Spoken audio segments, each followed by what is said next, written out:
TDP పాలనలో పోలీసులు ఇష్టానుసారంగా వ్యవహరిస్తున్నారని మండిపడ్డారు జగన్. అన్యాయంగా వ్యవహరించిన అధికారులను బట్టలోడు తీసి నిలబెడతామని వార్నింగ్ ఇచ్చారు. దీనికి ప్రభుత్వం కౌంటర్ ఇచ్చింది. విచారణ అధికారులను దూషించిన జగన్పై కేసు పెట్టాలన్నారు మంత్రి కొల్లు రవీంద్ర.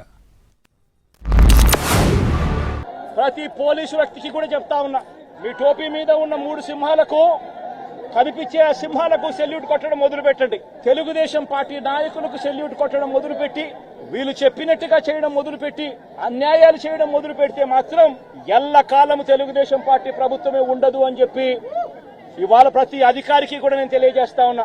7 సముద్రాల అవతల ఉన్నా కూడా మొత్తం అందరినీ కూడా పిలిపిస్తామని చెప్పి కూడా ఈ సందర్భంగా చెప్తా ఉన్నా. చట్టం ముందు నిలబడేట్టుగా చేస్తాం, బట్టలు ఊడదీస్తాం, న్యాయం జరిగేట్టుగా చేస్తాం అని ప్రతి ఒక్కరికి కూడా తెలియజేస్తా ఉన్నాం.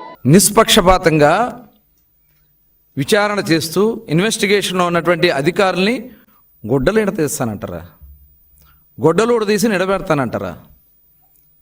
ఏంది జగన్మోహన్ రెడ్డి గారు మీ సంస్కృతి, మీరు మాట్లాడే విధానం? అంటే ఇవాళ ఒక ఇన్వెస్టిగేషన్ సాఫీగా జరుగుతున్నటువంటి ఇన్వెస్టిగేషన్ని అధికారుల్ని భయపెట్టడానికి ఇవాళ దీని మీద కూడా కేసు పెట్టాల్సినటువంటి అవసరం ఉంది. జైల్లో ఉన్నటువంటి వ్యక్తిని పరామర్శిస్తాకెళ్ళి బయటకు వచ్చి మీ గొడ్డలు ఊడదీస్తాను, మీరు ఎక్కడున్నా తీసుకొచ్చి నిలబెడతానని చెప్పి ఒక బాధ్యత కలిగినటువంటి వ్యక్తి, ఒక మాజీ ముఖ్యమంత్రి మాట్లాడాల్సినటువంటి మాటలేనా?